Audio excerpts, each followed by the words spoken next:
ভারতের ওপর উচ্চহারে শুল্ক আরোপের একদিন পর পাকিস্তানের ওপর থেকে শুল্ক কমালেন ট্রাম্প। নরেন্দ্র মোদীকে বরাবরই কাছের বন্ধু বলে এসেছেন ডোনাল্ড ট্রাম্প। উষ্ণ দীর্ঘ করমর্দন, আলিঙ্গন, সংবাদ সম্মেলনে মেলোড্রামা সবই আছে তাদের সম্পর্কে। সম্ভবত যা নেই তা হলো আস্থা, আর সে কারণে বন্ধুত্বের দোহাই দিয়ে মোদীকে ছাড় দেওয়ার কোনো কারণ খুঁজে পাননি ট্রাম্প। উল্টো 25% শুল্ক আরোপ করে শাস্তি দিয়েছেন। অন্যদিকে পাকিস্তানকে রীতিমতো পুরস্কৃত করা হয়েছে। দক্ষিণ এশিয়ার দেশগুলির মধ্যে পাকিস্তানের উপর সবচেয়ে কম পারস্পরিক শুল্ক আরোপ করেছে যুক্তরাষ্ট্র। গত 2 এপ্রিলের ঘোষণায় পাকিস্তানের পণ্যে 29% শুল্ক আরোপের কথা জানিয়েছিলেন ডোনাল্ড ট্রাম্প। তবে বৃহস্পতিবার নয়া শুল্ক হার সংবলিত যে নির্দেশনামায় তিনি স্বাক্ষর করেছেন, সেখানে পাকিস্তানের উপর আরোপ করা পারস্পরিক শুল্কের হার কমিয়ে 19% করা হয়েছে। বুধবারই ট্রাম্প জানিয়েছিলেন বন্ধু ভারতের পণ্যে 25% শুল্ক আরোপ করা হবে। মালয়েশিয়া, ইন্দোনেশিয়া, কম্বোডিয়া, থাইল্যান্ডের পণ্যে 19% পারস্পরিক শুল্ক আরোপ করেছে আমেরিকা। বাংলাদেশ, শ্রীলঙ্কা, তাইওয়ান, ভিয়েতনামের উপর প্রযুক্ত হচ্ছে 20% শুল্ক।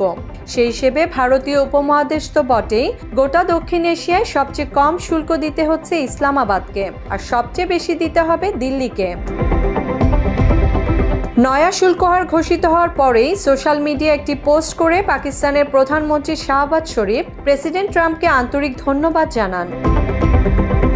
মাত্র 30% টাকায় জমির মালিক হয়ে নতুন বাংলাদেশের গড়ে তোলার স্বপ্ন দেখা বাংলা বসতি। বুধবার ভারতীয় পণ্যে 25% শুল্ক আরোপের পরেই পাকিস্তানের সঙ্গে বাণিজ্য চুক্তি সেরে ফেলার কথা ঘোষণা করেন ট্রাম্প। সামাজিক মাধ্যমে একটি পোস্ট করে তিনি জানান যে পাকিস্তানে যে বিশাল তেল ভাণ্ডার রয়েছে তার উন্নতির জন্য ওয়াশিংটন এবং ইসলামাবাদ যৌথভাবে কাজ করবে। পাকিস্তান কোনো একদিন ভারতকেও তেল বিক্রি করতে পারে বলে ভবিষ্যৎবাণী করেছেন ট্রাম্প।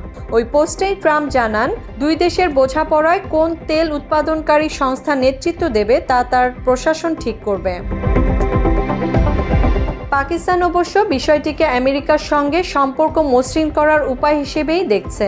সে দেশের অর্থ মন্ত্রণালয়ের তরফ থেকে বৃহস্পতিবার রাতে একটি বিবৃতি দিয়ে বলা হয়েছে, এই চুক্তি শক্তি, খনিজ, তথ্য প্রযুক্তি, ক্রিপ্টোকারেন্সির ক্ষেত্রে আমেরিকার সঙ্গে অর্থনৈতিক সহযোগিতার নতুন যুগের সূচনা হলো।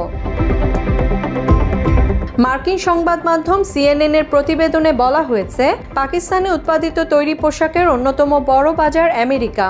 এতদিন পাকিস্তানকে এ বিষয়ে কড়া প্রতিদ্বন্দ্বিতায় ফেলত প্রতিবেশী ভারত ও বাংলাদেশ। কিন্তু ভারত ও বাংলাদেশের তুলনায় পাকিস্তানের উপর আরোপিত মার্কিন শুল্কের পরিমাণ কম হওয়ায় এবার প্রতিযোগিতায় তারাই এগিয়ে থাকবে বলে আশা করছে ইসলামাবাদ।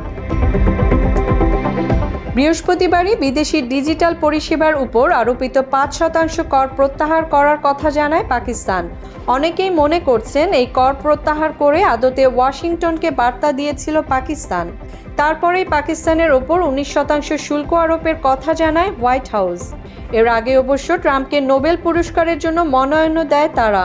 পাক ভারত যুদ্ধের সময় ভূমিকার জন্য ট্রাম্পের নাম প্রস্তাব করে ইসলামাবাদ। মুসলিমা জাহান মিতু, বাংলা এডিশন।